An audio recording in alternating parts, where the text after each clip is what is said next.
Destructuring is all about getting a subset of data from the actual data. And what I mean by that is, let us say that we have a variable vehicle and this is basically an object and it has got whole bunch of keys in it. And what if I need the value of keys type and seeds out of this object? And one way of working with that is I'm going to create a const, say type is equals to vehicle dot type, and let me create one more const, seeds is equals to vehicle dot seeds. I'm going to give it a save. Back in the Visualforce page, if I say type, it is going to give me the type. If I say seeds, it is going to give me the seeds. But the only problem that I see here is when we are trying to work with one object which has got more than 10 or 20 keys, and if I want to get at least 10 keys out of the object, then you'll see this code being repeated again and again. So what I'm going to do is I'm going to refactor it, and this is called destructuring the object. This is going to be const of type seeds, and followed by that I'm going to give the object which is vehicle in this case. So if you look at the syntax, it is const followed by that I have curly braces here. Within that I'm trying to give type and seeds. When I give type here, it is going to go back to this object. It is going to find the key with the name type. It is going to get the value and it is going to assign it back to this variable called type. Likewise, if I mention seeds here, it is going to go back to this object. It will find for the key called seeds. It grabs the value, it assigns back to this variable called seeds. So let me give it a save. And before I go back to the Visualforce page, let me get rid of this. Let me save it once again. And back in the Visualforce page, let me get the value for vehicle. This is going to be the complete object. Now type is going to give me car and seeds is going to give me 2. So this is what destructuring an object is all about. And what if I'm not interested in using the variables type and assets here? In that case, let me refactor this once again. So this is going to be T and this is going to be S. So it is going to find for key type in the object vehicle. It is going to get the value, assign it back to this variable called T. The same thing happens with seeds also. Let me give it a save once again. Back in the Visualforce page, this time I'm going to say T gives me car, S gives me number of seats. And one more thing is, we can also assign default values to these variables. And the way I'm going to do it is, let us say S is equals to 4. And what this notation means is, it is going to search for the key called seeds within the object vehicle. If it finds the key seeds, it is going to get the value, assign it back to S. If it doesn't find the key called seeds, then it is going to use the default value, which is 4 in this case. As an example, let me use one more variable here, which is insurance. And let me try to assign a default value to this. Let us say true. Now it is going to search for the key called insurance within the object vehicle. If it doesn't find the value, it is going to make use of this default value, which is true. If it finds a value, then it is going to use the value that is assigned within the object for that key called insurance. Let me give it a save.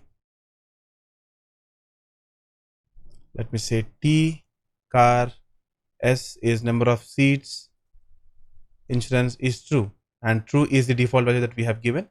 That is what we are seeing now. Now let me go back to the Visualforce page, and so far we have been using an object which is very simple. And what if we are trying to make a call to a REST API? Then the response object that we get back is not going to be as simple as this. So let me remove this. Let us say that a typical response looks something like this, wherein we have page information, per page information, total pages, and some other data here. Now what if I need to drill down to this node, and what if I need to get the value of car and jeep? In that case, one way of doing it is const jeep is equals to response.data.vehicle.jeep. This is going to be response.data.vehicle.jeep. And if you want to get car out of the response, then this is going to be car and this is going to be car. Let me give it a save. Let me come back. Let me check the value of jeep. It is false. Let me check the value of car. It is true. And these values that you see here will be very much in sync with the values that you see here. But once again, we see a lot of code that is being repeated here. So let me remove this. Let me refactor this using destructing an object way. It's going to be const curly braces. This is going to be Jeep and car. And now the way I'm going to assign values to this variable is response.data.vehicle. This is going to be response.data.vehicle, and that is it. After that, it is going to search for key Jeep within this node, gets the value, assigns back to Jeep. Same is the case with car. Let me give it a save.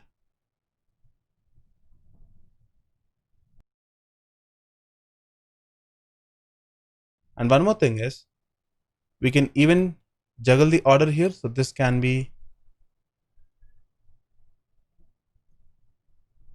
something like this. Let me also add truck. Let me give it a save.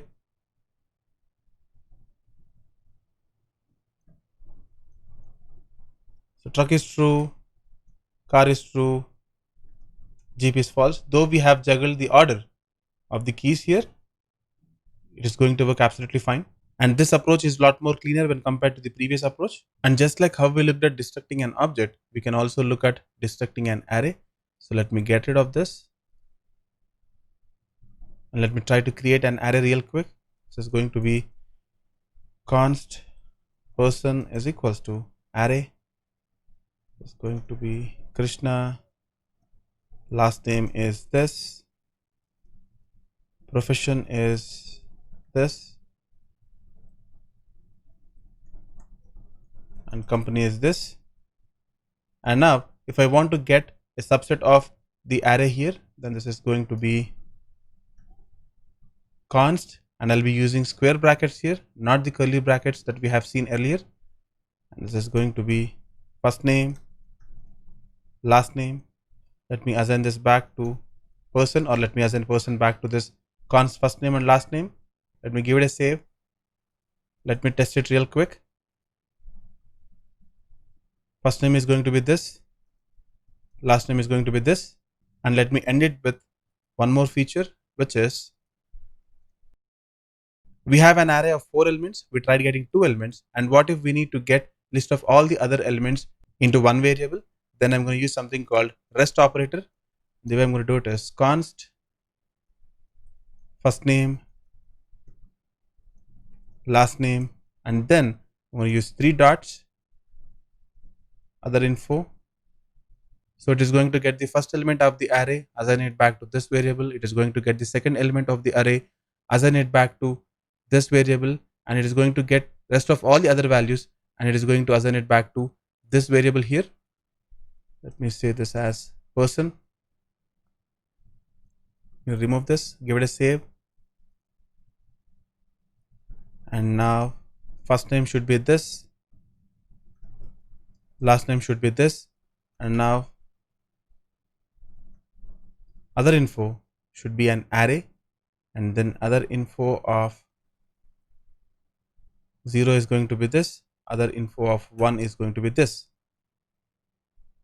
And this operator here is called rest operator, and this looks very much similar to spread operator. We'll be looking at what spread operator is in the coming episodes. We'll also try to cover the differences between rest operator and spread operator. That's all for this session. See you.